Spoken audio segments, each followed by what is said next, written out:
महाराष्ट्रातील number 1 TV channel आवाज TV, आवाज आपल्या सर्वांचा। रेल्वे गेल्यानंतरही एकीकडचा गेट बंदच, वाहतुकीची मोठी कोंडी। धुळे शहरातील मालेगाव रोडवरील रेल्वे गेट जवळ रेल्वे येत असताना नेहमीप्रमाणे गेट बंद करण्यात आला होता। मात्र रेल्वे गेल्यानंतर गेट उघडताना तांत्रिक बिघाड झाल्याचं दिसून आलं। एका बाजूचा गेट उघडा केला तर दुसऱ्या बाजूचा गेट बंदच राहिल्यामुळे दोन्ही बाजूंनी मोठ्या प्रमाणात वाहतुकीची कोंडी निर्माण झाली। या प्रकारामुळे नागरिकांना मोठा त्रास सहन करावा लागला। अनेक वाहन चालकांना बराच वेळ थांबावे लागले। वाहनांच्या रांगा लांबच लांब लागल्यानं चित्र पाहायला मिळालं।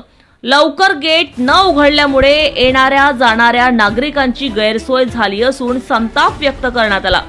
या घटनेतून रेल्वे प्रशासनाचा भोंगळ कारभार समोर आल्याची चर्चा नागरिकांमध्ये रंगली आहे। संबंधित विभागानं तात्काळ दखल घेऊन गेटची दुरुस्ती करावी, तसेच भविष्यात अशा प्रकारच्या घटना टाळण्यासाठी योग्य उपाययोजना कराव्यात अशी मागणी स्थानिक नागरिकांकडून करण्यात येत आहे।